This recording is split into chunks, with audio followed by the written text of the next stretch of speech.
Welcome to the Japan Game Junk podcast. I'm so happy and thankful that you're here. Hello there and welcome back to Japan Game Junk, the podcast. And today I'm going to talk a bit about a store visited in Urawa Ward of Saitama City. This is the Urawa. Oh, my picture was not so great. Urawa Ota Kubo? I can't see the last character so well. Maybe Urawa Ota Kubo. Well, it's the one that begins with Urawa Ota, and there's only one like that. So, this store in Urawa of Saitama City. It is a hard-off store which has lots of stuff. Let's take a look. First thing I noticed was the Gengar, which is Gengar in the West, I think. But really cute. Nintendo Switch. Not Joy-Cons, but the controllers, that slide into your system. So you can, I guess they have better sticks and better D-pad and all that stuff, and you can have better control over your games and such. And it's very cute. And they're only 3,000 yen, which is quite cheap for what they are now usually. Also seen was a very interesting game, boxed and complete, but it is Matsumura Kunihiroden, and it is a so there's like a cartoon karate guy on the front with this comedian's head pasted on top, and it says "Pido Pido Bow Bow," like he's punching stuff, and it's just a really comedic game with this comedian from many years ago. And usually it's very expensive, but here it's the boxed, all of the box has some damage, but it's the full boxed copy for 3,000 yen, and it's a pretty good price for a very interesting comedic game. A game I did not buy. If I had a coupon I might have, but for 1,000 yen was Starfighter 3000 for Sega Saturn. OB strip and insert, but no manual with the disc. And the reason is that the original Starfighter for the 3DO was one of my favorite games for that system. Really very ahead of its time. Very good use of the 3D models in that game. It was kind of like a Star Fox game, but fully three-dimensional as far as you can go anywhere. And it was a time when most systems that tried to compete with the 16-bit systems, like the Jaguar 3DO and such, were not so great, and even the 16-bit games tended to be a bit on the better made and more fun side.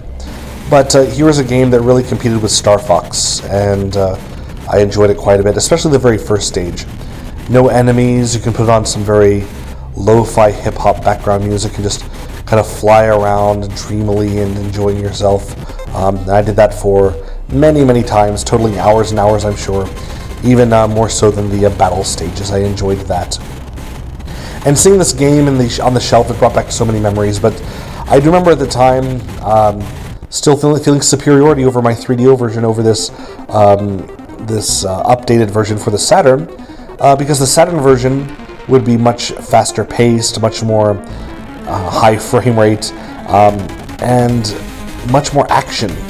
And I just wanted my very simple, fun, fly around and feel good game that I had with the 3DO version. So I always had a bit of superiority over the worst version for the game. And so seeing this, I thought, you know what, maybe after all these years I should give it a try.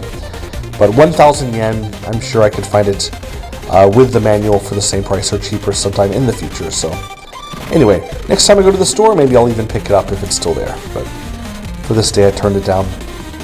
Nintendo 64, big plastic carry case. I think you know what this is if you've seen them before, but it's got a thing here where you can put the TV, your old CRT, maybe up to about 18-inch TV or less, on top of this plastic case, and then there's a thing inside where you can put in your Nintendo 64 system and caddies for your controllers and a drawer for all your games and stuff.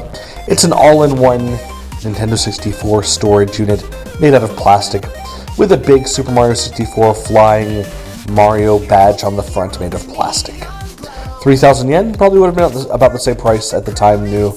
It's very interesting. Now, the junk section of this store had quite a few good stuff. Had quite a bit of good stuff. All for 100 yen, including King of Colosseum 2 for PlayStation 2. For your pro wrestling fans out there, Million God for PlayStation 2.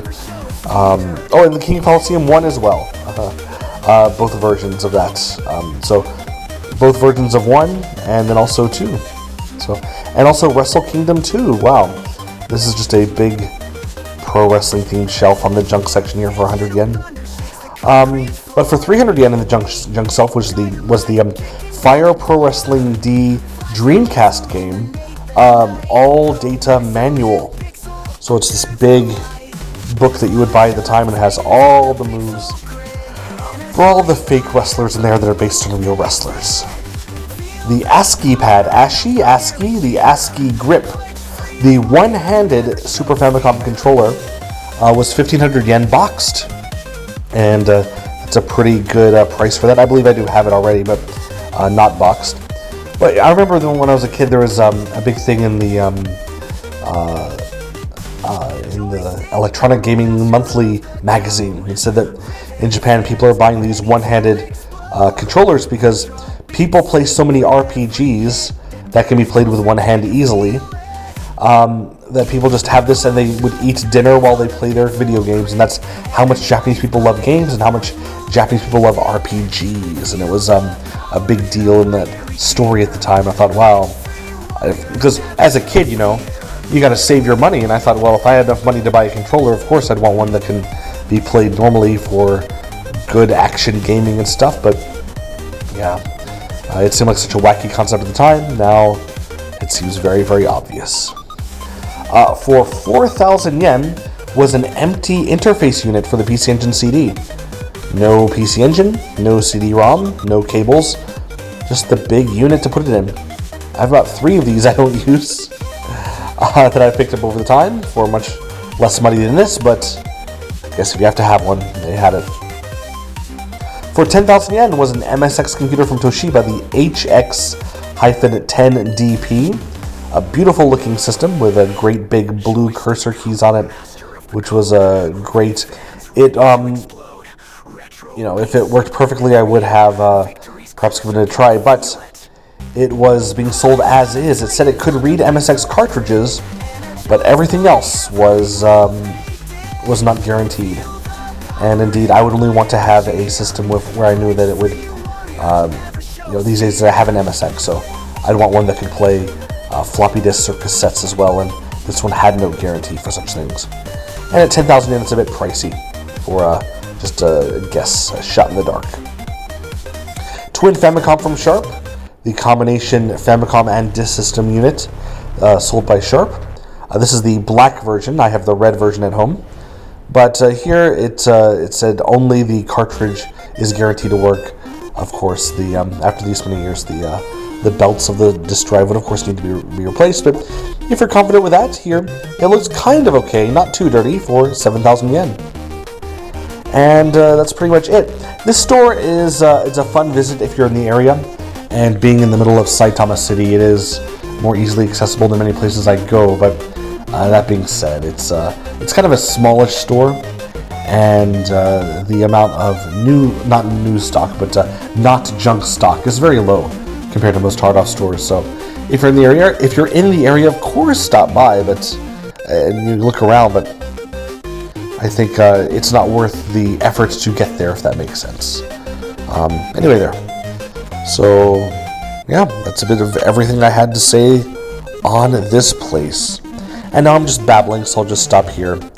Goodbye, and thank you as always, and have a wonderful day. And remember to like, subscribe, and hit the bell. Like, subscribe, and hit the bell. Like, subscribe, and hit the bell if you're listening on YouTube. Otherwise, if it's on a podcasting network, then just like and subscribe if they have those options.